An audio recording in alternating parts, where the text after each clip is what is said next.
네, 안녕하세요. 수능 한국지리. 오늘은 석회동굴, 그리고 거기에 나타나는 종유석과 석순, 그리고 석주에 대해서 살펴보도록 하겠습니다. 석회동굴이라고 메인을 생각하시면 돼요. 석회동굴의 정의 보겠습니다.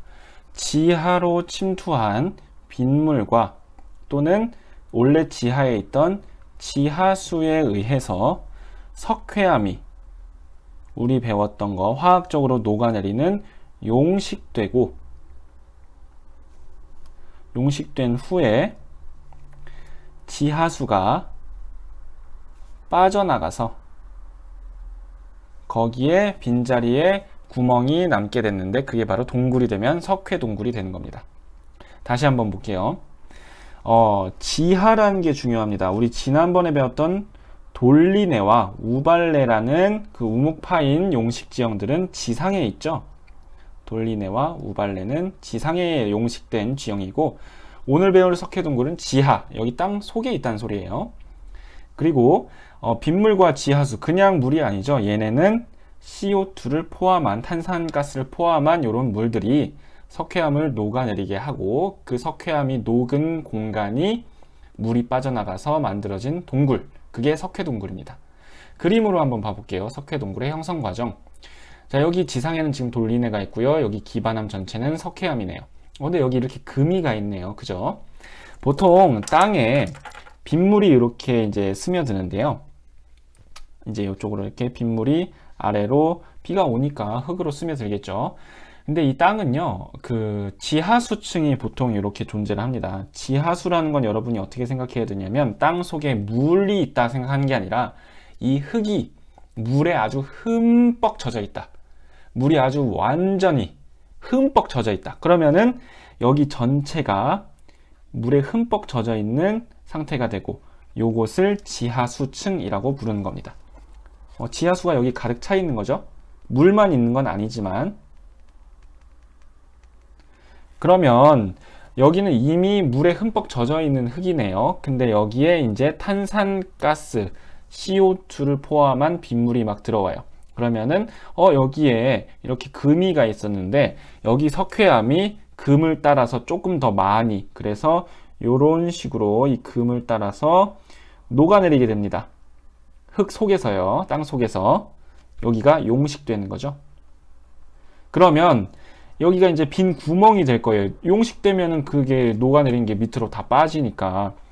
그랬는데 그 다음으로 이 지하수가 흠뻑 젖어 있는 이 지하수층의 높이가 아래로 내려가 버리면, 여기에 이렇게 있던 지하수층이 아래로 내려가는 거예요. 지하수면이 아래로 이렇게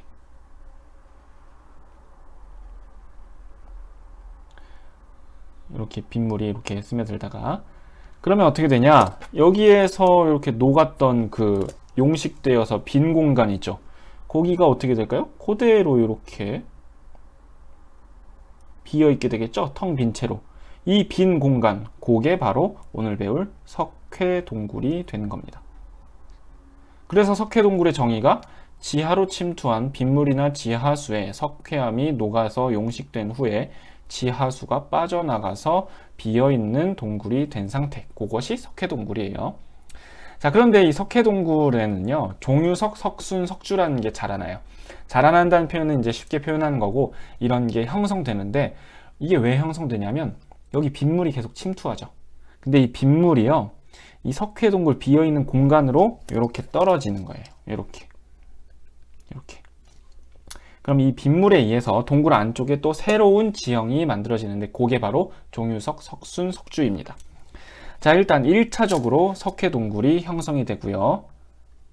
그래서 이 석회동굴 자체를 1차 지형이라고 불러요, 우리가. 동굴을. 그 다음에 동굴 내부에 이렇게 빗물이 또다시 이렇게 뚝뚝 떨어지면서 뭔가 이렇게 기둥 같은 게 만들어지는데, 그것을 종유석, 석순, 석주라고 부릅니다. 그리고 이것들을 통틀어서 우리는 동굴에 새롭게 2차적으로 만들어졌다 해서 2차 지형이라고 구분하기도 합니다. 자, 아무튼 이 석회동굴은 1차 지형과 2차 지형으로 나뉘는데, 요런 식으로 일단 동굴이 먼저 형성됐구나. 그러면 이미 형성된 이 석회동굴 안에 종유석, 석순, 석주가 어떻게 형성되는지 한번 살펴보도록 하겠습니다. 일단 이 세 개는요, 동굴 내부에 빗물과 지하수가 이렇게 뚝뚝 떨어지면서 얘네가 뚝뚝 떨어지면서 가라앉아서 만들어진 침전지형이다. 이렇게 우리가 부릅니다. 침전했다는 건 가라앉았다는 뜻인데, 이 석회동굴 내부로 계속해서 어쨌든 비는 올 거고, 빗물이 들어오면 얘네가 이런 식으로, 그리고 여기는 아직 석회암이잖아요. 그래서 이 빗물이 들어오면서 석회암을 플러스로 가져가게 됩니다. 플러스 석회암, 석회암층을 통과하니까. 그럼 이 석회암 성분을 가진 빗물이 여기 동굴 내부로 뚝뚝 떨어지면서 고드름 모양의 지형이 열리게 됩니다. 이렇게 열리는 게 아니라 이제 형성되는 거죠. 요것을 뭐라고 하냐면 고드름이 아니라 종유석이라고 합니다. 그리고 이 빗물이 떨어져 가지고 바닥에 이렇게 쌓이겠죠. 그게 이렇게 쌓이는데 이렇게 바닥에 넓게 쌓이다가 이렇게 점점 올라옵니다. 이렇게. 그래서 이렇게 올라온 요 지형을 뭐라고 하냐? 요것을 석순이라고 합니다. 우리 그 대나무의 죽순 알죠? 그거에 빗대어 가지고 이렇게 볼록한 것을 석회암의 죽순 모양이다 해서 석순이라고 부르고요.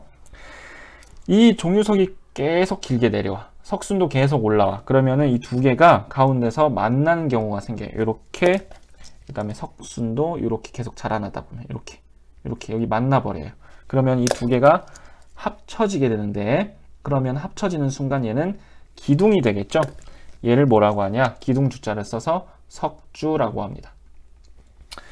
자, 그래서 여기 동굴 내부에 이런 식으로 2차 지형들이 이렇게 형성이 되는데, 정리 한번 해볼게요. 먼저 종유석. 종유석은 고드름 형태입니다. 고드름이 맺히는 거랑 비슷하게 형성돼요. 빗물이 동굴 내부로 떨어지는데 이 물이 그냥 물이 아니라 여기 석회암층을 통과하면서 석회암을 가지고 있잖아요.